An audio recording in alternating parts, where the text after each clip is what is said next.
The next morning, Daniel woke earlier than usual, his mind restless with thoughts of what had happened. He folded the note she had left him and tucked it into his wallet, like a lifeline he could carry everywhere. For the first time in years, he walked into the diner with something different in his step, not just the weight of survival, but the spark of hope. Days turned into weeks, and the diner's routine carried on. But then, one evening, a sharply dressed man in a tailored suit came in, asking for Daniel by name. Confused, Daniel wiped his hands on his apron and approached. "Are you Daniel Carter?" the man asked, extending a card. "I represent Ms. Whitmore. She wanted me to personally invite you to her office tomorrow morning. Don't worry, it's not about the note. She just believes you have something valuable to offer." Daniel nearly dropped the tray he was holding. The billionaire? Laura Whitmore herself? The next day, nerves threatened to undo him as he rode the elevator of a glass tower he had only seen from afar. The receptionist ushered him into a spacious office where the woman from the diner sat by a wall of windows, sunlight outlining her in gold. Gone were the plain clothes, today she looked every inch the titan of industry. But when she smiled, it was the same tired yet kind smile he remembered from that night. "Daniel," she greeted, standing to shake his hand. "I owe you more than you realize. You reminded me what I'd forgotten, that all the money in the world means nothing if you lose touch with people." He shifted uneasily. "I didn't do anything special." "You did," she insisted. "You saw me. Not the billionaire. Not the CEO. Just a person. And that's rarer than you think." She slid a folder across the desk.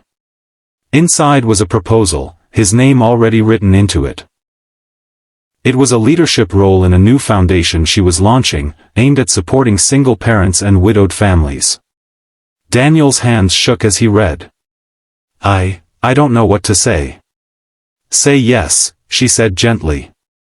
"Because people like you are the reason I believe this will work. You don't just understand the struggle, you live it, and you rise above it. That's the kind of strength I want leading this." Tears burned his eyes, but he blinked them back. He thought of his daughter, of the nights she had cried missing her mother, of the times he had prayed silently for a break. And now, here it was. He nodded, voice cracking. "Yes. I'll do it." That night, when he tucked his daughter into bed, he told her about the job, about the chance to make a difference. Her little eyes lit up, and she hugged him tightly. "Daddy," she whispered, "Mommy would be proud." And in that moment, Daniel realized something. Sometimes life tests you with more than you think you can handle, but when kindness comes back around, it doesn't just change your life. It gives you the power to change others. Weeks passed, and Daniel found himself stepping into a life he never imagined. His mornings no longer began with the clatter of plates and the hiss of the diner's grill. Instead, he walked into a modest but bright office filled with people whose stories looked a lot like his own, single parents, widows, veterans, each carrying scars, yet eager to build something that mattered. The foundation took shape quickly. At first, Daniel felt like an imposter sitting at those long tables, surrounded by people who spoke in polished tones and clicked away on sleek laptops. But every time doubt crept in, Laura reminded him why he was there. "You don't need to sound like them," she told him once, after a meeting. "You just need to be you. That's what makes this work real." Her faith in him carried weight.